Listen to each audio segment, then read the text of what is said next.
ప్రజలందరికీ నమస్కారం. ఈరోజు ఇందిరా పార్క్ ధర్నా చౌక్లో మరి రిటైర్డ్ ఉద్యోగుల యొక్క బకాయిలు చెల్లించాలని ఈరోజు వేలాది మంది రిటైర్డ్ ఉద్యోగులు తరలి రావడం జరిగింది.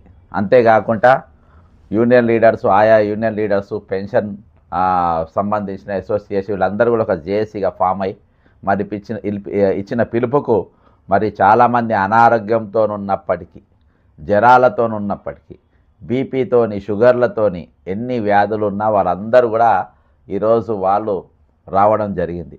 అక్కడ మరి ముఖ్యంగా సరే అన్ని విషయాలు అన్నీ అందరూ కూడా వాళ్ళ బాధలు అక్కడ చెప్పుకోవడం జరిగింది. ఈరోజు 101% అది బాగా సక్సెస్ అయింది. అంతేకాకుండా మరి ఉద్యోగులు ఖచ్చితంగా మేము మరొక ఉద్యమ నగార అక్కడ మోగిందనే చెప్పుకోవాలి. ధర్నా చౌక్ ఈరోజు దద్దరిల్లిపోయింది. ధర్నా చౌక్ రిటైర్మెంట్ ఎంప్లాయీస్ యొక్క నినాదాలతోని హోరెత్తిపోయింది. ఈరోజు వాళ్ళు ఇచ్చినటువంటి మరి స్లోగన్లతోని, వాళ్ళు ఇచ్చినటువంటి స్పీచ్లతోని, వాళ్ళు వెళ్ళగక్కిన వాళ్ళ బాధల గురించి ఈరోజు దాన్ని ధర్నా చౌక్ ఒక ప్రత్యక్ష సాక్ష్యంగా మిగిలింది. ఇవాళ మెయిన్ మీడియా రాకపోయినప్పటికీ యూట్యూబ్ మీడియా మాత్రం, డిజిటల్ మీడియా మాత్రం 101% అందరు వచ్చారు. వాళ్ళందరూ కవర్ చేసిన యూట్యూబ్ ఛానల్ అందరూ కూడా ప్రత్యేకంగా కృతజ్ఞతలు తెలుపుకుంటున్నా. ఎందుకనంటే ఈరోజు మాతోని ఎవరు నిలబడరు అని నిరాశ నిస్పృహతో ఉన్న వారితోని ఈరోజు డిజిటల్ మీడియా ఖచ్చితంగా బలంగా నిలబడ్డది. మా ఆహ్వానాన్ని మన్నించి వాళ్ళు వచ్చినందుకు అందరూ కూడా నేను కృతజ్ఞతలు తెలుపుకుంటున్నా. అంతేకాకుండా ఈరోజు నిజంగా రిటైర్డ్ అయినటువంటి వారందరూ ఈరోజు రెస్ట్ తీసుకోవాల్సిన టైం. 40 సంవత్సరాలు వాళ్ళు ప్రభుత్వానికి వాళ్ళ సేవలు అందించిన వారు ఈరోజు వాళ్ళు తెగించి వాళ్ళ శరీరంలో ఉన్న బలమంతా కూడా తీసుకొని ఇందిరా పార్క్ వరకు నిన్న రాత్రి ఆదిలాబాద్కి వెళ్ళి, ఇటు భద్రాచలంకి వెళ్ళి, ఇటు గద్వాల్కి వెళ్ళి రాత్రి లేకుంటే అర్లీ మార్నింగ్ బయలుదేరి వాళ్ళందరూ కూడా పొద్దుగాల సమయానికి చేరుకొని ఈరోజు విజయవంతంగా దాన్ని చేయడం జరిగింది. ఇది అంతంగా, ఇది ఆరంభం మాత్రమే. ఇక్కడికి వెళ్ళి పోరాటం అనేది క్రమక్రమంగా జిల్లా వ్యాప్తంగా జరుగుతుంది. ఇక్కడ వీళ్ళు ఒకవేళ ఇవ్వడంలో ఫెయిల్ అయితే కేంద్రం నుండి ఈ డబ్బులు రాబట్టుకోవడానికి చట్టంలో ఏవేవి సెక్షన్లు ఉన్నాయో అవన్నిటిని కూడా మేము తీసుకున్నాము. ఆ వెసులుబాటును మేము తీసుకోగలిగినాము. ఇందులో గవర్నర్ గారు, రాష్ట్రపతి గారు, ప్రధానమంత్రి గారు ఈ ముగ్గురు ఏ విధంగా ఇందులో ఇన్వాల్వ్ చేయాలనో, వాళ్ళు ఏ విధంగా ఇవ్వగలుగుతారో దాన్ని మేము పూర్తిగా దాన్ని వెతకడం జరిగింది. మరి అన్నిటికంటే ముఖ్యంగా నేను టైటిల్ పెట్టిన తీరుగా ఈరోజు తెలంగాణ పోలీసులు, ముఖ్యంగా హైదరాబాద్ పోలీసులు చాలా గొప్ప పని చేసిండ్రు, చాలా సక్సెస్ఫుల్గా చేసిండ్రు. ఈరోజు వాళ్ళందరూ కూడా ప్రెస్ మీట్, చాలా బ్రహ్మాండమైన ప్రెస్ మీట్ ఈరోజు హైదరాబాద్ సిపి గారు పెట్టడం జరిగింది. చిరంజీవి గారిని, నాగార్జున గారిని, సురేష్ బాబు గారిని, ఎస్ఎస్ రాజమౌళి గారిని వారందరినీ కూర్చోబెట్టుకొని ఈరోజు వాళ్ళు చాలా పెద్ద ఎత్తున నష్టపోయిండ్రు. ఈరోజు ఆ సినిమా యాక్టర్ల కనీసం వాళ్ళు ఈ ఐబొమ్మ చేసిన కారణం వల్ల వాళ్ళు నష్టపోయి ఈ 5 సినిమా యాక్టర్లు ఇంట్లో కనీసం వాళ్ళు తినడానికి అన్నం లేక, ఈరోజు ఇంటి పెద్ద కనీసం వాళ్ళు బియ్యం కొనుకే పరిస్థితి లేక ఈరోజు వాళ్ళందరూ ఇబ్బంది పడుతూ ఉంటే ఈ ఐబొమ్మ చేయబట్టి ఆ ఐబొమ్మని ఈరోజు వెంటాడి ఈరోజు వాళ్ళు పట్టుకొని చిరంజీవికి కానీ, నాగార్జునకు కానీ, దిల్ రాజుకి కానీ, ఎస్ఎస్ రాజమౌళికి కానీ, లేకుంటే వీళ్ళందరూ కూడా ఈరోజు వాళ్ళు ఈ సినిమా యాక్టర్లందరూ కష్టపడుతూ ఉంటే, వాళ్ళు తిండి లేక బాధపడుతూ ఉంటే, ఈరోజు పోలీసులు వాళ్ళ బాధ చూడలేక, చిరంజీవి గారి బాధ చూడలేక, ఎస్ఎస్ రాజమౌళి గారి బాధ చూడలేక ఈరోజు వాళ్ళ కోసము ఇమీడియట్గా ఐబొమ్మ ఆయన పట్టుకొని వాళ్ళందరినీ తీసుకొని వచ్చి ఈరోజు ఆయన ఆఫీసులో కూర్చోబెట్టి వాళ్ళందరినీ ఓదార్చి వారందరికీ అన్నం తినబెట్టి వాళ్ళందరికీ ఛాయ్ రాయిపించి ఈరోజు వాళ్ళని ప్రెస్ మీట్లో కూర్చోబెట్టి ఈరోజు వాళ్ళు ఎంతెంత నష్టపోయినరో, ఏ విధంగా పట్టుకున్నారో అని చెప్పి బ్రహ్మాండంగా చూపించారు. మీ అందరికీ సెల్యూట్స్ పోలీస్ సార్, మీరు చాలా గొప్ప పని చేశారు. మీరు నిజంగా బాధిత తలపడ మీరు నిలబడతారు. అది చిరంజీవే కానీ, నాగార్జునే కానీ, ఏ గొప్పోళ్ళు వాళ్ళకి ఏం జరిగినా కానీ బాజాప్తా మీరు నిలబడతారు. మీ కృతజ్ఞతలు సార్. పెద్దోళ్ళకి ఏం జరిగినా కానీ ఈరోజు సత్యనారాయణ అనే టీచరు 5 నెలల కింద తప్పిపోతే అక్కడ అబ్దుల్లా మీర్పేట్ పోలీస్ స్టేషన్లో కంప్లైంట్ ఇస్తే ఇయాటి వరకు ఆయన ఆచూకీ తెలుసుకోలేకపోయినరు. 5 నెలలైన ఆయనను ఆచూకీ తెలుసుకోలేకపోయినరు. ఆయన ఒక రిటైర్డ్ హెడ్ మాస్టరు. ఆయన వేలాది మంది విద్యార్థులను విద్యాబుద్ధులు తీర్చిదిద్దిండ్రు. ఆయన చాలామందికి ఈరోజు చదువులు చెప్పిండ్రు. ఆయన చదువు చెప్పిన చాలామంది ఇంజనీర్లు అయినరు, చాలామంది డాక్టర్లు అయినరు, చాలామంది వివిధ శాఖలలో ఈరోజు ఐటీ కంపెనీలో కానీ అక్కడ ఇక్కడ ఉద్యోగాలు చేసిండ్రు. అటువంటి సార్ రిటైర్ అయ్యి డబ్బులు రాక ఒక దిక్కున్నారు, ఇంకో దిక్కు ఇంట్లోకి వెళ్ళి బయటికి వెళ్ళినాక సీసీ కెమెరా ఒక దగ్గరికి పోయిన తర్వాత ఆయన యొక్క బకెట్ అక్కడ ఆగిపోయింది. మరి అక్కడ చెక్ చేయడంలో సీసీ కెమెరా ఆ రోజే, మరి పోలీస్ స్టేషన్ ముందు ఉండాల్సిన సీసీ కెమెరా ఆ రోజే ఎందుకు పనిచేయలేదో తెలియదు. కానీ దాన్ని పట్టుకోవడంలో మాత్రం ఈరోజు పోలీసులు విఫలమైపోయినారు. ఒకసారి సత్యనారాయణ గారి భార్య ఈరోజు నాతో పాటు ఇవాళ మేడం గారు నాతోని ధర్నాలో పాల్గొన్నారు. ఆమె ఏం చెప్పిందో ఒకసారి వినండి. తెలంగాణ ప్రజలందరికీ నమస్కారం. గత కొద్ది రోజుగా రిటైర్ అయినటువంటి వాళ్ళ బకాయిలు చెల్లించడంలో ప్రభుత్వం విఫలమైపోయింది. ఈరోజు చాలా మంది మరణించారు, చాలా మంది వ్యాధిగ్రస్తులయ్యారు, చాలా మంది మరణ ఛాయలపై చాలా మంది బెడ్రిడన్గా ఉన్నారు, చాలా మంది అనారోగ్యంతో ఉన్నారు. సత్యనారాయణ సార్ మరి ఈ సార్ రిటైర్ అయిన తర్వాత డబ్బులు వస్తాయి, ఇలా అప్పులు ఎవరైనా తీసుకుని వాళ్ళు వాపస్ ఇవ్వచ్చు అనుకున్నారు. కానీ ఇంటికి వచ్చినప్పుడు మరి అప్పులు ముఖం చెల్లక మరి చెప్పలేని పరిస్థితులలో ఆయన ఒక 1 మార్నింగ్ ఇల్లు వదిలేసి వెళ్ళిపోయాడు. ఇది దాదాపు 5 నెల అయిపోయిందమ్మా, 5 నెలలు కావస్తుంది. 5 నెలలు కావస్తుంది. మరి ప్రభుత్వం ఒక బాధ్యత ఏంటంటే ఈ రోజు వీళ్ళ మన సార్ సత్యనారాయణ సార్ ఎక్కడి పోయినా తీసుకొచ్చి కుటుంబ బాధ్యతకు అప్పచెప్పాల్సిన బాధ్యత ఈరోజు తెలంగాణ ప్రభుత్వం పైన ఉన్నది. ఈరోజు హోమ్ డిపార్ట్మెంట్ కూడా రేవంత్ రెడ్డి గారి దగ్గర ఉంది. గవర్నర్ గారు మీరు స్పందించాలి. తెలంగాణలో హ్యూమన్ రైట్స్ అనేది పూర్తిగా వైలేట్ అయిపోయింది అనేది మనకు అందరికి అర్థమవుతుంది. మీరు అసలు సార్ ఎట్లా పోయిందో చెప్పండి. సారు 24 తెల్లవారుజామున వెళ్ళినారు సార్ ఇంట్లో నుంచి, నిద్రలో లేచి వెళ్ళినారు. అయితే 23 రోజు మేము డిఏ ఆఫీస్కి వెళ్ళినాం సార్. వెళ్తే అక్కడ సర్వీస్ బుక్ వాళ్ళు మాకు వాపస్ ఇచ్చేసి ఇప్పట్లో ఏవి డబ్బులు రావు, గవర్నమెంట్ దగ్గర డబ్బులు లేవు, కనీసం మాకు జీబీఎఫ్ అన్న కావాలి అని అడిగినాం. అడిగితే అవి కూడా ఇప్పట్లో రావు, ఏం కాదు. అయితే సారు హెడ్ మాస్టర్ సార్ నల్గొండలోనే మొత్తం చేశారు సర్వీసు. ఆయన చాలా మందికి ఇప్పించాడు అన్నట్టు. రిటైర్డ్ అయినా నెక్స్ట్ పైసలు వచ్చినాయి అన్నట్టు. నా వరకు వచ్చి ఎందుకు జరిగింది అని ఆ రోజంతా బాధపడ్డారు అన్నట్టు.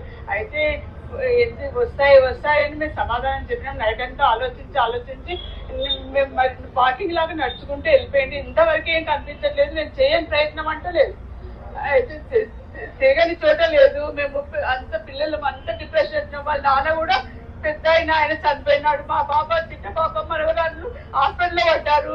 అంత మా పిల్లలంతా డిప్రెషన్ అవుతున్నారు. ఇది చాలా పరిస్థితి. గవర్నమెంట్ అర్థం చేసుకోవాలి. ఇది ఇప్పుడు పూర్తిగా హక్కులికల ఉల్లంఘన. ఒక బాలకృష్ణ సిఐ సార్ ఆయన అయితే వాళ్ళ కూతురు పెళ్లి చేసిన తర్వాత మరి రిటైర్ అయినాక వచ్చిన పైసలతో ఇది చేస్తామనంటే ఆ పైసలు చేయకపోవడం వల్ల వచ్చిన ఒత్తిడి వల్ల కూతురు ఆత్మహత్య చేసుకున్నది.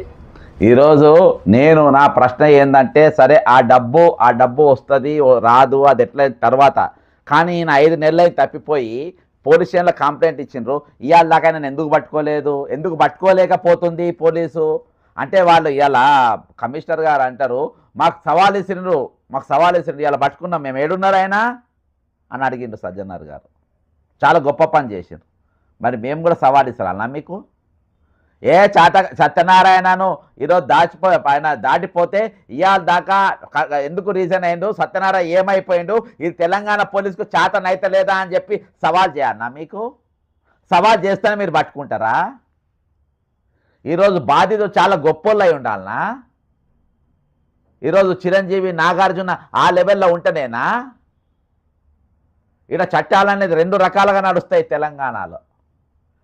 తెలుగు రాష్ట్రాల్లో ఇదే విధంగా నడిచే తెలంగాణలో కూడా 2 చట్టాలు నడుస్తాయి. పేదోళ్ళకు ఒక న్యాయం నడుస్తుంది, గొప్పలకు ఒక న్యాయం నడుస్తుంది.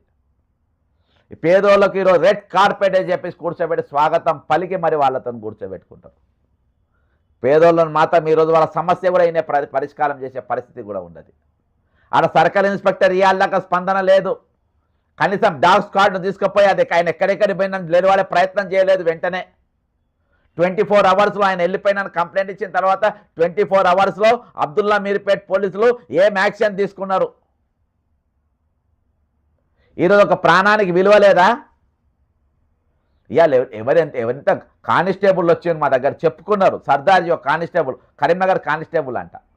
అప్పుల పాలైన సార్ మాట్లాడండి సార్, మా కొడుకు మా పిల్లల కోసం నేను అప్పులు చేసినా తెచ్చిన కాడ నా ఇంటి మీద పడుతుందని చెప్పి కానిస్టేబుల్ ఏఎస్ఐలు ఇవాళ ధర్నా చౌక్కి వచ్చిండ్రు. ఎవరైతే ధర్నాల కాడ చేస్తే అరెస్ట్ చేస్తారో వాళ్ళు కూడా ఈరోజు బాధితులు అయిపోయారు. ఈ రెండు దిక్కుల చట్టాలనే తెలంగాణలో బంద్ చేయాలి. ఇది to the people, for the people, by the పీపుల్తో ఏర్పడ్డటువంటి ప్రజాస్వామ్యం. ఇది to the rich people, for the people, for the VIPs, by the VIPs కాదు ఇది. ఈరోజు ఎక్కడ కూడా సమానత్వంగా ఈ తెలంగాణ నడుస్తలేదు. సరే వేరే వేరే రాష్ట్రాల్లో ఏ విధంగా ఉన్నాయో నేను మాట్లాడా. ఇదొక్క తిరుగు నడుస్తుంటే ఇంకో దిక్కుకెళ్ళి ఇంకో కుట్ర, భారీ కుట్ర ఇవాళ దాదాపు నెల రోజులకెళ్ళి ఈ అంటే రిటైర్ అయిన సంఘాలన్నీ ఒక గ్రూప్గా వచ్చి వాళ్ళు ఒక జేఏసీగా ఫామ్ అయ్యి వాళ్ళు ఈరోజు ధర్నా చేస్తుంటే రిటైర్ అయిన వాళ్ళు, చాతగానోళ్ళు, అనారోగ్యంతో ఉన్నోళ్ళు, మోకాల నొప్పులతో ఉన్నోళ్ళు, జ్వరాలతో ఉన్నోళ్ళు, బీపీలతో ఉన్నోళ్ళు, షుగర్లతో ఉన్నోళ్ళు, కిడ్నీ సమస్యలతో ఉన్నోళ్ళు, శ్వాసకోశ వ్యాధులతో ఉన్నోళ్ళు, వీళ్ళందరూ కలిసి ఈరోజు చేత కాకుండా అక్కడికి వచ్చి ఎందుకు వచ్చిండ్రు? వాళ్ళు చేత కాకుండా ఎందుకు వచ్చిండ్రు? ఈరోజు ఉద్యోగ సంఘాలకు చేతనైతే లేదు కాబట్టి వాళ్ళు అక్కడికి వచ్చిండ్రు. ఉద్యోగ సంఘాలు ఈరోజు ప్రభుత్వాన్ని నిలదీయడంలో ఫెయిల్ అయింది కాబట్టి వచ్చిండ్రు. గత ప్రభుత్వానికి కేసీఆర్కు పాలతోని కలిగి వీళ్ళ హక్కులను మొత్తం ఉల్లంఘన చేసిండ్రు కాబట్టి ఈరోజు వాళ్ళు రాలేదు. ఖచ్చితంగా మా పోరాటం మేమే చేసుకోవాలని చెప్పేసి ఉన్న బలమంతా కూడా తీసుకొని వాళ్ళు ఈరోజు అక్కడికి వచ్చిండ్రు. మరి ఉద్యోగ సంఘాలన్నీ ఏమైపోయినా ఎందుకు రాలేదు? ఈరోజు ఇంకో మీటింగ్ పెట్టిన ప్యారలల్ మీటింగు. జిల్లాలో ఉన్న సెక్రటరీ ప్రెసిడెంట్లు అందరినీ పిలుచుకున్నారు. ఇక్కడికి జనం అక్కడికి లైవ్లా మెయిన్ మీడియా మొత్తం ఏబిఎన్ కానీ, V6 కానీ, మహా న్యూస్ కానీ అన్నీ లైవ్ టెలికాస్ట్ చేసినాయి వాళ్ళ మీటింగ్లు. ఎందుకు టెలికాస్ట్ చేసినాయి? ఈ మీటింగు గెలవాలద్దు, ఆ మీటింగు గెలవాలి. దేనికోసం ప్రాక్టీస్ చేసిండ్రా? ఇయ్యలేదు. ఇయ్యలేమన్నా ఖైదాలు ఇచ్చిండ్రా? ఇయ్యలేదు. మీటింగు జరిగింది. ఇక్కడికి ఎవరు మీటింగ్కు రావద్దు, మీరు అందరు అక్కడ మీటింగ్కు రావాలని చెప్పేసి వాళ్ళకి పిలుపునిచ్చి 3 రోజులకే మెసేజ్ పెట్టిండ్రు. 3 days ఎప్పుడైతే వీళ్ళ పర్మిషన్ ఇచ్చిండ్రో ఇంప్లీటెడ్గా ప్యారలల్ మీటింగు గచ్చిబౌల్లో మొదలైపోయింది. ఇది అయినాక మీరు అక్కడికి రమ్మని చెప్పాలి కదా. అలా పొద్దునైతే సాయంత్రం మేము అవుతుందని చెప్పాలి కదా. కాదు. మరి ఉద్యోగ సంఘాలు సాధించింది ఏంది? దాదాపు 5 PRCలు ఇప్పటికి పెండింగ్లు ఉన్నాయి. నేను పేపర్లు వచ్చినాయి, నేను పెడతా, మీరు చూడండి. క్రాంతి పేపర్లు వచ్చినాయి. ఇప్పుడు దమ్మున్న పేపర్లు రాస్తలేవు కదా. ఇగో 5 DAలు రావాలి. ఇప్పటికీ 5 DAలు రాలేదు. 2023 PRC రాలేదు. మరి ఉద్యోగ సంఘాలు ఏమైనా కొట్టాడుతున్నారా? వీళ్ళు దాదాపు 13,000 మందికి ఈరోజు బకాయిలు, రిటైర్ అయిన వ్యక్తులు బకాయిలు పడి ఉన్నాయి. వీళ్ళు ఏం చేస్తుండ్రు? చేతగానోళ్ళు, చేతలు కానీ ఆరోగ్యం బాగలేని రిటైర్డ్ అయిపోయి రెస్ట్ తీసుకోవాల్సిన వయసున్న వాళ్ళు రోడ్డు ఎక్కి ఉద్యమం చేసి పోరాటం చేస్తే ఈరోజు ఉద్యోగం చేస్తున్నటువంటి సంఘాలు మీరు ఏం చేస్తున్నారు? మీరు ఏం పొడుస్తున్నారు? ఈరోజు ప్రభుత్వానికి చెంచాగిరి చేస్తున్నారా మీరు? ఈరోజు ఒకనాడు ఈరోజు లక్ష్మణ్ సార్ అక్కడ ఉన్నాడు. ఒకనాడు వాళ్ళు పిలుపునిస్తే, NGOలు పిలుపునిస్తే ఉమ్మడి ఆంధ్రప్రదేశ్ ఉన్నప్పుడు ఉద్యోగ సంఘాలంటే గజ వణికిపోయినరు. ఈరోజు ఉద్యోగ సంఘాలు ప్రభుత్వం అంటే గజ వణికిపోతున్నారు. ఈరోజు గత 10 ఏళ్ళు అయితే మొత్తం కేసీఆర్కు పూడికం చేసిండ్రు. ఈరోజు ఎంతమందికి అందులో ఇండ్ల స్థలాలు ఇచ్చిండ్రు, ఎంతమంది యూనియన్ లీడర్లు ఎంతమంది పెద్ద పెద్ద బిల్డింగ్లు కట్టిండ్రు, ఎక్కడెక్కడ కామెంట్ చేయండి మీరు. ఏ యూనియన్ లీడర్లు, మమతమ్మ గారికి ఎక్కడ ఇల్లు ఉన్నది, శ్రీనివాస్ గౌడ్ గారు ఎక్కడెక్కడ మంత్రిగా ఎదిగిండ్రు ఉద్యోగ సంఘాలు ఉంది, స్వామి గౌడ్ గారు ఎక్కడెక్కడి వరకు ఎదిగిండ్రు. ఈరోజు ఎంతెంతమందికి ఎంతెంత పెద్ద పెద్ద ఇండ్లు ఉన్నాయి, ఎక్కడెక్కడ విల్లాలు ఉన్నాయి, ఈరోజు వీళ్ళకి ఎక్కడ ఉన్నాయి, ఈరోజు ఎవరైతే పల్లకిని మోసినో వాళ్ళెక్కడ ఉన్నాయి. ఇవాళ వచ్చిన వాళ్ళందరూ తెలంగాణ ఉద్యమంలో చాలా చురుగ్గా పాల్గొన్నోళ్ళు. వాళ్ళు ఇవాళ వచ్చిన వాళ్ళందరూ మిలియన్ మార్చిలో పాల్గొన్నారు. ఈరోజు అటు ఇటు చేసి కోదండరామ్ సార్ వచ్చి నిలబడి రేవంత్ రెడ్డి ఇది తప్పిట చేయదు, ఇది పద్ధతి కాదు ఉద్యమం. ఖబర్దార్, వీళ్ళ ఉద్యోగాలు ఇవ్వకుంటే నీ ఎమ్మెల్సీ పదవి నాకు ఎంటికతో సమానం. ఈరోజు రిటైర్ అయినటువంటి వ్యక్తి నాకేమో పెన్షన్ వస్తుంది, నాకేమో జీతం వస్తుంది, నేనేమో ఎమ్మెల్సీనైనా నాతోని రిటైర్ అయిన వారు నా సోపద్దారులు ఈరోజు జీతాలు లేక అనారోగ్యం పాలే వాళ్ళు ఉంటే ఏంది ఇది అని అన్నా. ఆ స్పీచ్ రాలే ఈరోజు. No, Revanth Reddy, it is very bad. Loan ఇచ్చేసాను ప్లీజ్. ఓకే నేను చెప్తా, నేను ఇప్పిస్తా. ఇదా చట్టం ఏం చెప్తుందో అది మాట్లాడాలి. అక్కడికి వెళ్ళి అబ్దుల్ నమీర్పేట సీఏకి ఫోన్ చేసేది ఉండే, ఈ సత్యనారాయణ తప్పిపోయిండు, ఇప్పటి వరకు ఆయనకి ఎందుకు పట్టుకోవడం విఫలమైపోయిండు అని అడగాల్సిన బాధ్యత ఈరోజు ఆయనకు లేదా? ఎందుకు అడగలేదు? ఒక ప్రాణానికి, పేద ప్రాణాల విలువ లేదా? ఇక్కడ పేద ఉద్యోగుల విలువ లేదా? ఉద్యోగం చేసి రిటైర్ అయిన వాళ్ళ విలువ లేదా? కాబట్టి ఈరోజు వాళ్ళను మనం ఏ విధంగా గౌరవిస్తున్నాం, వాళ్ళని మనం ఏ విధంగా చేస్తున్నాం అని చెప్పేసిన బాధ్యత కొద్దిగానే ఉంటుందా ఉండదా?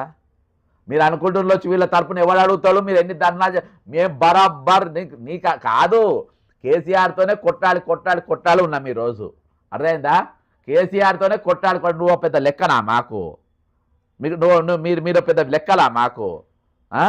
వాళ్ళకేమో కూర్చోబెట్టి మాట్లాడి మర్యాద ఇచ్చి, అంటే మేము సిటిజన్స్ కాదా, మేము ట్యాక్సులు కడతలేరా? చిరంజీవి, బాలకృష్ణ వాళ్ళే ట్యాక్సులు కడుతుండ్రా? మర్యాద చెప్తున్నా. రేపు పోలీసులు సత్యనారాయణ అంటే ఎక్కడ పోయినా మీరు పట్టుకురావాల్సిన బాధ్యత మీ పైన ఉన్నది. మీ పైన ఉన్నది. ఆర్థిక భారం మోయలేకని అమలు చేయడం లేదంటున్న ఉద్యోగులు. 2023 జూలై 1 నుంచి అమలు కావాల్సి ఉన్న నూతన పిఆర్సి కానీ అడగడానికి చేత కాదు ఉద్యోగ సంఘాలకు. పెన్షన్ ఇక్కడ రిటైర్మెంట్ పైసలు రాని వాళ్ళు ధర్నా చేసి అది ఫెయిల్ చేసి దానికి ప్యారలల్గా మీటింగ్ పెట్టడానికి మాత్రం శాతం అవుతుంది. 51% ఫిట్మెంట్ అడుగుతున్న ఉద్యోగ సంఘాలు అడుక్కుంటారు. కనీసం 1% ఫిట్మెంట్ అన్న ఇవ్వాలన్న రూపాయి 250 నుండి 300 కోట్లు సర్కార్ పైన భారం పడుతుంది. అయ్యా బాంచన్. మరి ఉద్యోగ సంఘాలు తెలంగాణ ఉమ్మడి ఆంధ్రప్రదేశ్ ఉన్నప్పుడు ఏమన్నాయి? పులులు లెక్క మాట్లాడిండ్రు, సింహాలు లెక్క మాట్లాడిండ్రు. కదం దొక్కుదాం, పదం పాడుదాం, చలో ట్యాంక్ బండ్, మిలియన్ మార్చ్, సకల జనుల సమ్మె, సంతకాలు పెట్టేయండి. రాత్రిపూట వాళ్ళ దగ్గర వసూలు కూడా చేసుకుంటారు, అది కూడా ఎంక్వైరీ చేయండి, దొరుకుతాయి. ఎందుకంటే అప్పట్లో కాంగ్రెస్ పార్టీలో ఉన్న ఏ సంఘ నాయకుడు ఎంతెంత పైసలు తీసుకుంటారు, ఏ మంత్రి దగ్గర పోయి తీసుకున్న దగ్గర అంత చిట్టా ఉన్నది. ఈరోజు ఉద్యోగులకు అమలు చేయాల్సిన ఆర్థికపరమైన అంశాల గురించి లేవనెత్తే చాలు ప్రభుత్వం ఉలిక్కి పడుతుందంట. ఏవి అడగొద్దు, బడ్జెట్ లేదు అని ఉద్యోగ సంఘాల నేతలతో ప్రభుత్వ పెద్దలు చెబుతున్నారని తెలిసింది. తెలంగాణ తొలి పీఆర్సీ గడువు 2023 జూన్ 30తో ముగిసింది. కొత్త పీఆర్సీని 2023 జూలై 1 రాష్ట్ర ప్రభుత్వం అమలు చేయాల్సి ఉంది. అప్పటికి కేసీఆర్ ఫోటోలు 100 సార్లు అడిగిండ్రు. కానీ ఇంతవరకు ప్రభుత్వం దాన్ని ఊసెత్తడం లేదు. గడువు మూసినా ఉలుకు పలుకు లేదు. దీని మీద ఉద్యోగ సంఘాలు ఒక పెన్ డౌన్ పిలుపునియ్యాయి. దీని మీద ఉద్యోగ సంఘాలు ఒక మిలియన్ మార్చ్ పిలుపునియ్యాయి. దీనిపైన ఒక మీరు మన ఒక స్ట్రైక్ పిలిపియ్యాయి. ఈరోజు ఒక బైకాట్ పిలిపియ్యాయి. మీరు దేని కూడా ఈరోజు మాట్లాడారు. ఎందుకు మాట్లాడారు? గచ్చిబౌలి భూమిలా, లేకుంటే ఇంకేమైనా మీరేమైనా చేసిండ్రా? దేనికోసం మాట్లాడారు? ఏది మాట్లాడు? ఇంకొకటి చెప్తున్నా, ఈరోజు బాగా రోజు ఏసీబీ దాడులు జరుగుతూ ఉన్నాయి. ఈరోజు నేను బాగా ఆలోచన చేసిన ఎందుకు జరుగుతూ ఉన్నాయని. ఈరోజు రిటైర్ అయిన 2024 రిటైర్ అయిన వ్యక్తులకు ఇవాళ పైసలు లేవు. చాలా మంది ఆగమైనరు. పెద్ద గుండె ఆపరేషన్లు అయినాయి, కిడ్నీల ఆపరేషన్లు అయినాయి, కాలు చేతులు పడిపోయినాయి, పెరాలసిస్ వచ్చింది, పడకల మీద ఉన్నారు, పైసలు లేవు, ఆగమైపోయినారు. మేము కూడా ఆగం కావద్దని చెప్పేసి లంచాలకు తెగబడ్డారు ఉద్యోగులు. వీళ్ళు పీఆర్సీలు ఇయ్యారు, మాకు జీతాలు పెరిగాయి కాబట్టి ఈరోజు లంచాలకు ఎగబడ్డారు. లంచాలు తీసుకుంటుంటే ఒక దిక్కు ఏసీబీ దాడులు చేస్తున్నారు, అయినా కానీ తీసుకుంటా ఉన్నారు లంచాలు. ఈరోజు ఇవన్నిటిని ప్రోత్సహిస్తుంది ఎవరు? ఇండైరెక్ట్గా ఈ లంచాలకు ఎవరు ప్రోత్సహిస్తున్నారు? ఇది తెలంగాణ ప్రభుత్వం కాదా ప్రోత్సహించేది? ఉద్యోగ సంఘాల ఫెయిలియర్స్ కాదా? ఈరోజు ఉద్యోగ సంఘాలు బలంగా వచ్చి ఈ రిటైర్మెంట్ అయిన ఉద్యోగులతో మీరు బలంగా నిలబడితే రేవంత్ రెడ్డి ఎందుకు ఇయ్యడు? బరాబర్ ఇస్తాడు, 101% ఇస్తాడు. ఈరోజు క్యాబినెట్లో తీసుకునే నిర్ణయము ప్రతి నిర్ణయము గవర్నర్ గారి దగ్గరికి పోతుంది. ఇక్కడ వీళ్ళ డబ్బులు రిటైర్మెంట్ అయిన 13,000 మంది వాళ్ళ డబ్బు వాళ్ళకి కేటాయిస్తారు. దాని మీద బడ్జెట్ ఎలాకేషన్ ఉంటుంది. ఆ బడ్జెట్ ఎలాకేషన్ అనేది గవర్నర్కి పంపుతారు. ఆ గవర్నర్ గారు సంతకం పెడతారు. గవర్నర్ దగ్గర సంతకమైన ఆ బడ్జెట్ ఎలాకేషన్ ఎందుకు అమలు కాలేదు, ఆ డబ్బు ఎటు దారి మరలించిండ్రు? సీఎం రమేష్ రిత్విక్ కన్స్ట్రక్షన్కు డెవలపర్స్కు మళ్ళించిండ్రా? మేయా కృష్ణారెడ్డికి మళ్ళించిండ్రా? మూసికి రాఘవ కన్స్ట్రక్షన్స్కు మందించిండ్రా? ఏమని బొండకు ఆ డబ్బులు తీసుకుపోయి కొట్టిండ్రు? వీళ్ళకి రావాల్సిన పైసలు ఎత్తుకపోయి ఏ దొంగ దాచుకున్నారు? వీళ్ళ పైసలు ఎత్తుకపోయిన వాళ్ళు 101% దొంగలు దొంగలు దొంగలు దొంగలు. ప్రభుత్వంలో ఉన్న ఆ దొంగ ఎవరు? ఆ గజ దొంగ ఎవరు? కాబట్టి ఇది దారుణమైన పరిస్థితి ఈరోజు పాల్పడ్డది. ఈరోజు తల్లి బిడ్డలు వాళ్ళు ఏడుస్తూ ఉంటే తల్లి కోడలు ఈరోజు మా మామ మాకు ఇంపార్టెంట్, మాకు డబ్బు కట్టే, మా మామ కనబడతలేని గుండెలు ఏమైపోతున్నాయి వ్యవస్థలు? దేనికోసం ఈరోజు పనిచేస్తలేవు? ఎందుకు సర్కిల్ ఇన్స్పెక్టర్ అలా చర్యలు తీసుకోవడంలో విఫలమైపోయిండు? అసలు ఏం జరుగుతుంది అబ్దుల్ నమీర్పేట్లో? ఎందుకు ఈరోజు డాస్ కార్డును తీసుకుపోలేదు? ఎందుకు అక్కడ సీసీ కెమెరాలు పనిచేస్తలేవు? 5 నెలలు ఒక కుటుంబ పెద్ద 5 నెలలకెళ్ళి కనబడకుండా పోతే ఎందుకు ఈరోజు మాట్లాడతలేవు? ఏ వ్యవస్థలు మద్దతుగా ఎందుకు నిలబడతలేవు? కాబట్టి ఈరోజు ఖచ్చితంగా ఈరోజు అంత వయసు వచ్చిన వాళ్ళు, 65 ఏళ్ళ వయసు వచ్చిన వాళ్ళు ఈరోజు నన్ను చూడంగానే వాళ్ళ ముఖాలు, వాళ్ళు కూర్చునే ముఖంలో ఒక నిస్సహాయత, ఒక ఆశ, ఒక నిరాశ, ఒక బాధ, ఒక వేదన, ఇవన్నీ కూడా వాళ్ళ ముఖాలలో నేను చూసిన. అంత బాధలు కూడా చాలామంది, సార్ మీకు ఏమైనా హెల్ప్ చేస్తాం సార్, నేను తీసుకునే మనిషిని కాదు, నేను ఇది కాదు సార్, మీరు కొట్టాడుతాం సార్, ఏమైనా హెల్ప్ చేస్తాం, మా డ్యూటీ మేము చేస్తాం, మేము జీతం లేకుండా మా డ్యూటీ మేము జీతం తీసుకుంటున్న మీరు మీ డ్యూటీ ఎందుకు చెయ్యరు? ఎంత తింటారు? ఎంత గట్టికపోతారు? సచిన్ రోజు ఎవరిని హక్కు వానికి ఇచ్చి ఎవరిని పైసా వానికి ఇస్తే ఎవరిని డ్యూటీ వారు బరాబర్ చేస్తే తెలంగాణకి ఈరోజు అప్పే ఉండదు. మీ అత్యాశ ఒక వ్యసనం అయిపోయింది. ఈరోజు డబ్బు సంపాదించడం, భూములు సంపాదించడం ఒక వ్యసనం అయిపోయింది. ఈరోజు వేరేలో దొరకకుండా అవన్నీ తీసుకొని నాగల్లాలనే బలాలే అని ఒక అత్యాశ ఒక వ్యసనం అయిపోయింది. అత్యధికంగా దోసుకున్న దొంగలు ఆ రోజుకి 2014 వెళ్ళి మోపైంది ఇవాళ వరకు. ఈరోజు నా కోటి రతనాల వీణ నా తెలంగాణ అని కాళోజీ నారాయణరావు గారు రచించారు. కానీ ఆ కోటి రతనాల వీణకు తీగలు తెగిపోయినాయి. ఆ రతనాల వీణకు తెగిపోయినాయి. రతనాలు దొంగలింపబడ్డాయి, రతనాలు లేవు. ఈరోజు మౌనంగా ఒక అర్తనాదం అనే వినబడుతుంది. ఒక చావు కేక చాలా సన్నగా వినబడుతూ ఉంది ఆ వీణలకెళ్ళి. ఇంకా ఆ వీణ గురించి మాట్లాడుకుంటా, ఇంకా కాళోజీ నారాయణరావు గారు రచించిన ఆ గీతాన్ని ఆలపించుకుంటా, ఇంకా జయ జయ తెలంగాణ జననీ జయకేతనం అని చెప్పి అబద్ధాలు చెప్పుకుంటా. ఈరోజు తెలంగాణ ప్రజానీకాన్ని ఇంకా ఎన్ని రోజులు మోసం చేస్తారు? దేనికోసం మోసం చేస్తారు? మోసాలు చేసిండ్రు, దగాలు చేసిండ్రు, తెలంగాణ ప్రజ అబద్ధాలు చెప్పిండ్రు. ఆత్మగౌరవం అన్నాడు. అరే తూ నీ బతుకు, రిటైర్ అయినానికి పైసలు ఇవ్వలేని మీరు బతుకునిదో ఆత్మగౌరవం అనేది. ఈరోజు ఎవడు అప్పిస్తే వాడి దగ్గర కురుకుతూ ఉంటావు, నువ్వు ఖైదాలు పట్టుకొని మీరు బతుకా మీది, మీకు ఆత్మగౌరవం ఉన్నది అని ఈరోజు ప్రపంచం మొత్తం మన దిక్కు చూసి తూ అని ఉంచే పరిస్థితి. ఓ బీహార్ వెనుకబడిపోయింది, మనం చెప్పుకుంటాం, చాలా ఏతుల పడుకుంటాం. బీహార్కి వెళ్ళి ఈరోజు కూలి చేయనికి హైదరాబాద్కి వస్తున్నారు. నా హైదరాబాద్ ఇంత డెవలప్ అయిపోయింది. అరే ఆ బీహార్లో రిటైర్మెంట్ అయినాక నెల రోజులలో వాళ్ళ పైసలు ఇస్తారా బాబు? అది ఎంక్వైరీ చేయండి. నెల రోజులలో బీహార్లో రిటైర్ అయిన వాళ్ళ డబ్బులు వాళ్ళకి ఇస్తారు. ఓ జార్ఖండ్ మొత్తం లేబర్ అంటే ఇక్కడికే వచ్చి బతుకుతుంది. జార్ఖండ్ దిక్కు లేదు, నా హైదరాబాద్ దిక్కు, నా తెలంగాణ దిక్కు అని చెప్పుకుని విర్రవీగే తెలంగాణ ముఖ్యమంత్రి గారు సహచరులు ఈరోజు తెలంగాణ యోధులు, వీరులు, శూరులు జార్ఖండ్లో కూడా రిటైర్మెంట్ అయిన నెల రోజుల లోపే వాళ్ళ డబ్బు మొత్తం ఇస్తుంది. వెస్ట్ బెంగాల్కి వెళ్ళి వస్తూ ఉండు తెలంగాణకు. వెస్ట్ బెంగాల్ దివాళి తీసింది, ఛత్తీస్గఢ్ దివాళి తీసింది. ప్రతి రాష్ట్రంలో 28 రాష్ట్రాలు, 8 యూనియన్ టెరిటరీలలో వాళ్ళు నెల రోజుల లోపే అందరిస్తున్నారు. ఒక దిక్కుమాలిన ఈ తెలంగాణలో తప్ప. బరబ్బర్ అంటే దిక్కుమాలిన తెలంగాణ అని, ఈరోజు దివాళి తీసిన తెలంగాణ అని ఈరోజు చాలామంది గిన్నెలు కొట్లాడుతూ ఉన్నాయి మీ స్వార్థం కోసం. రేవంత్ రెడ్డి గారి గుండె మీద చేయండి. ఈ 2 సంవత్సరాలు కేసీఆర్ ఎంతగా సంపాదించిండ్రు, ఆయన సహచరులు ఎంత సంపాదించిండ్రు, అప్పుడున్న యూనియన్ నాయకుడైన శ్రీనివాస్ గౌడ్ ఎంత సంపాదించిండ్రు, ఈరోజు దేశం అంతా తెలుసు. ఎవరైనా కామెంట్ పెట్టినా ఇబ్బంది లేదు. గత ప్రభుత్వం గురించి కానీ మాట్లాడ వాళ్ళను ఆల్రెడీ వాళ్ళకి ఇంట్లల్లో ఏది వెంటిలేటర్ మీద బండబెట్టిండ్రు, దాని గురించి నాకు అవసరం లేదు. ఈరోజు యాక్టివ్గా ఉన్న రేవంత్ రెడ్డి గారు ఎంత సంపాదించారు, ఎంత అప్పు తెచ్చిండ్రు, బట్టి విక్రమార్క గారు ఎంత సంపాదించారు, ఎంత పైసలు తెచ్చిండ్రు. అవన్నీ మీరు తినగలుగుతుండ్రా? తినే అంత వీళ్ళకి అవసరం ఉన్న డబ్బులు మీ దగ్గర ఉన్నాయి, వీళ్ళకి అప్పులు కట్టుకోవాల్సిన పైసలు మీ దగ్గర ఉన్నాయి, అవి మాత్రం మీరు ఇయ్యరు. ఇంత దారుణమైన పరిస్థితి ఈరోజు తెలంగాణ నెలకొన్నది. ఈరోజు ఎంత దోపిడీ చేసినా చాలనంత ఆకలి ఈరోజు మీకున్నది. కాబట్టి చాలా 101% నేను మనసా వాచా కర్మ అని చెప్తున్నాను. ఈరోజు వాళ్ళ చిత్తశుద్ధితో మానవత్వంతో ఈ ప్రభుత్వం విఐపీల కోసమే కాదు, ఈరోజు సామాన్యుల కోసం వాళ్ళు ట్యాక్సులు కడుతున్నారు, వాళ్ళు జిఎస్టీలు కడుతున్నారు. పెద్దోళ్ళు ట్యాక్సులు ఎగ్గొడతారు, చిన్నోళ్ళు ఎప్పుడు ట్యాక్స్ ఎగ్గొడతారు. జిఎస్టీలో వాళ్ళ భాగం ఉన్నది. ఈరోజు ట్యాక్స్లలో కూడా వాళ్ళు ప్రతి వస్తువులో మనకు ట్యాక్స్ కడుతూ ఉన్నారు. కాబట్టి ఈరోజు వాళ్ళను మాత్రం విస్మరించే పరిస్థితి లేదు. 101% వాళ్ళ డబ్బు వాళ్ళకి ఇవ్వాల్సిందే.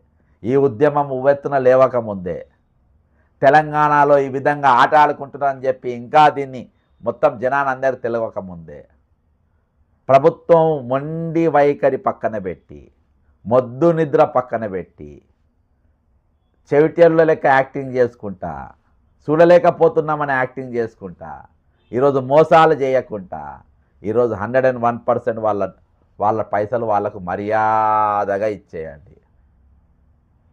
లేకుంటే మేము ప్రతిరోజు ఈ ఫైటింగ్ అనేది పక్కా ఉంటుంది. మేము ఎప్పుడు ఏ విధంగా ఏ చర్య తీసుకుంటామో అది ఏ విధంగా వివాదాస్పదం అవుతుందో నేను ఏది చేసినా చట్ట ప్రకారం చేస్తా, రూల్ ప్రకారం చేస్తా, డాక్యుమెంట్ ప్రకారం చేస్తా, సెక్షన్ల ప్రకారం చేస్తా, రాజ్యాంగంలో ఆర్టికల్స్ ప్రకారం చేస్తా. దొంగల లెక్క నేను చెయ్యా, దొంగ పనులు నేను చెయ్యా, బరాబర్ చేస్తా. ఈరోజు ఎక్కువ శాతం విద్యకెళ్ళి వచ్చిన వారు, టీచర్లు, హెడ్ మాస్టర్లు, ఎక్కువ శాతం వాళ్ళు పోలీసులు, కానిస్టేబుళ్ళు వీళ్ళందరూ ఉన్నారు. ఇవన్నీ కూడా ఇవ్వాలి ఖచ్చితంగా. ఈరోజు ఉద్యోగ సంఘాలు ఇప్పటికైనా, నేను మిమ్మల్ని టార్గెట్ చేసి మిమ్మల్ని అనాలనేది నా ఉద్దేశం కాదు. నిన్నటిదాకా మీతో పనిచేసిన వాళ్ళు, నిన్నటిదాకా మీతో ఉన్న సహచరంగా ఉన్నట్టు వాళ్ళు, నిన్నదాకా మీ అసోసియేషన్లో తిరిగిన వారు, ఏమవుతుంది ప్రభుత్వానికి? మీ జీతం మీకు ఇవ్వాలే, మీ జీతం మీకు ఇవ్వాల్సిందే, అంత మించి ఏం లేదు. ఈరోజు మీరు ప్రశ్నించడం మొదలుపెట్టి ఉద్యోగ సంఘాలు, మా పిఆర్సీ ఏమైందని అడుగుమనండి. పిఆర్సీకి డబ్బులు లేవంటే డబ్బు ఏమైపోతుందో నాకు లెక్క చెప్పమనండి. ఇలా ప్రతిదీ ఫైల్ మూవ్మెంట్ అనేది మీ చేతులకెళ్ళి నడుస్తూ ఉంటుంది.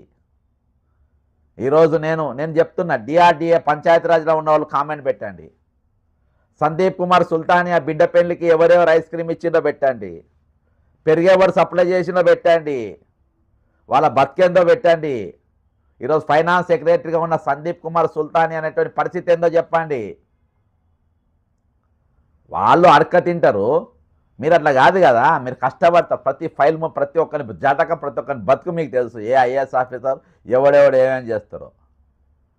ది మోస్ట్ కరప్షన్ 10 మంది ఆఫీసర్ల పైన నేను డిఓపిటి కంప్లైంట్ ఇచ్చిన.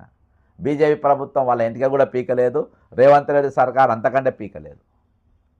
కాబట్టి ఖచ్చితంగా ఉద్యోగ సంఘాలు ఇప్పటినైనా పిఆర్సీ కోసం 5 డిఏల కోసమే కాకుండా రిటైర్మెంట్ ఎంప్లాయీస్ డబ్బు ఇవ్వాలి, బరబ్బర్ పెన్ డౌన్ ఇవ్వండి, బరబ్బర్ మీరు సమ్మెకు సైరన్ మోగియండి, సమ్మె నోటీసులు ఇవ్వండి. ఈరోజు ప్రతి అనా పైసా, అరే మంత్రులను తీసుకోవద్దని చెప్పి పైసలు, ఎమ్మెల్యేలను తీసుకోవద్దని జీతాలు, వాళ్ళ లగ్జరీలు వాళ్ళ అన్నీ బరబ్బర్ నడవాలి, వాళ్ళ కమిషన్లు, వాళ్ళ బిల్లులు ఏవి కూడా వాళ్ళకి ఆగద్దు. కానీ వీళ్ళవి మాత్రం ఈరోజు ఆగిపోవాలంటే ఏందన్నట్టు ఇది. కాబట్టి ఖచ్చితంగా మీరు ఉద్యోగ సంఘాలు ఇప్పుడైనా కొంచెం సిగ్గు తెచ్చుకోండి, మీరు రాండి, వీళ్ళతో నిలబడండి, వీళ్ళ తరపున మీరు పోరాటం చేయండి. అంతేకాకుండా ఉద్యోగుల కోసం కూడా సమ్మె చేసి చాలా రోజులు అయిపోయింది. తెలంగాణ ఏర్పడే సమ్మె అనేదే మర్చిపోయాను, తెలంగాణ అనే అప్పంచెల్లి పోరాటం మర్చిపోయాను, తెలంగాణ వచ్చిన కాంచెలి ఉద్యమాలు మర్చిపోయాను, తెలంగాణ వచ్చిన కాంచెలి బద్దకస్తులం అయిపోయాను. కాబట్టే ఈరోజు 7 లక్షల కోట్ల అప్పు పెరిగిందంటే మన అసమర్థత. వాళ్ళు ఎంతైనా దోసుకుంటున్నాడు. కొనేటోడు ఉంటే దేశాన్ని, రాష్ట్రాన్ని అమ్మిపోతాడు, కొనేటోడు వస్తే ఎవడన్నా అమ్మిపోతాడు. కాబట్టి ఇటువంటి గజ దొంగ చేతుల్లోకి వెళ్ళి, ఈ దోపిడీదారుల చేతుల్లోకి వెళ్ళి, ఈరోజు the brand ambassador of anti corruption bureau చేతుల్లోకి వెళ్ళి ఈ రాష్ట్రాన్ని కాపాడుకోవాల్సిన బాధ్యత నాపైనే కాదు, మీపైనే కాదు, తెలంగాణలో ఉన్న ప్రతి పౌరుని పైన ఉన్నది, ముఖ్యంగా ప్రభుత్వ ఉద్యోగి పైన ఉన్నది. ఈ ప్రభుత్వం ప్రజలందరూ కూడా మిమ్మల్ని నమ్ముతున్నారు. కాబట్టి వీటన్నిటి కూడా నాకు ప్రభుత్వంకి వెళ్ళి ఒక పెద్ద ఇన్ఫర్మేషన్ రేపో ఎల్లుండి ఒక పెద్ద బ్లాస్టింగ్ ఉంటుంది. అదొక ప్రభుత్వ ఇచ్చిన ఇన్ఫర్మేషనే. మామూలుగా ఉండే ఊసాలు కదిలిపోతాయి రేపో ఎల్లుండో ఆవలెల్లుండో డాక్యుమెంటేషన్ నా చేతికి వస్తుంది. ఒక ఉద్యోగే నాకు ఇస్తుండు, చిన్నోని మీద కాదు, చాలా పెద్దోని మీద, ఒక పెద్ద అధికారి మీద ఊసాలు కదిలిపోతాయి. అర్థమైందా? సమాజం ముందు ఒక దొంగని, వీళ్ళందరూ ఏసీబీ దొంగను వాళ్ళని వీళ్ళని పట్టుకుంటారు. గజ దొంగను రేపు ఈ సొసైటీకి పట్టియబోతున్నా. పోలీసులు కానీ, ఏసీబీలు కానీ, గవర్నమెంట్ కానీ, ఈడీలు కానీ, బీడీలు కానీ, సిబిఐలు కానీ ఎవరేం పీకలేరు. ఎవరినైతే నేను పట్టియబోతున్నా వాణ్ణి. మరి ఏం చేస్తా నేను? సొసైటీ ముందు చేస్తా. సొసైటీ రేపు వాడు చేస్తే మన సాగు కూడా ఎవరు పోరు. వాడు ఎంత పెద్ద లంగనో ఈరోజు వీళ్ళందరినీ ఎవరు ఏ విధంగా మూస్తున్నారో అన్నీ కూడా 2 డేస్లో డాక్యుమెంటేషన్ సహా నేను చూపెడతా. కాబట్టి ఈరోజు అవన్నీ భయాలు వీడాలి. మేము చెంచాగిరి చేసి నేను సడెండర్ అయితే మంత్రులందరూ ప్రతి మంత్రి స్పందిస్తారు. ఎక్కడికి పోయినా భయంతోనో, భక్తితోనో, స్నేహంతోనో పనులు చేస్తారు, పదవులు ఇప్పిస్తారు, అన్నీ ఇప్పిస్తారు. కానీ నాకు వాళ్ళు ఇంపార్టెంట్ కాదు. నాకు దోపిడీకి గురైతే వర్గం అంటే నాకు చాలా ఇష్టం. వాళ్ళ తరపున పోరాడాలంటే ఇంకా ఇష్టం, వాళ్ళతో నిలబడాలంటే ఇంకా ఇష్టం. వాళ్ళ ఆశీర్వాదాలు నాకు కావాలని చెప్పేసి, వాళ్ళ బ్లెస్సింగ్స్ నాకు కావాలని చెప్పి అక్కడ మాత్రమే స్వార్థపరుని. వాళ్ళ ఆశీర్వాదం కానీ వాళ్ళ మంచి కానీ నా గురించి మంచి కోరుకోవాలనేది మాత్రం నేను కాంప్రమైజ్ గాను. అందులో బరాబర్ తీసుకుంటా. వాళ్ళకెళ్ళి మీకు శాపాలే కావాలంటే తీసుకోండి, కష్టంగా మర్యాదగా ఇస్తే తీసుకుంటాం, ఇయ్యకుంటే గుంజుకుంటాం. మా హక్కులు. జై తెలంగాణ, అమరవీరులకు జోహార్లు.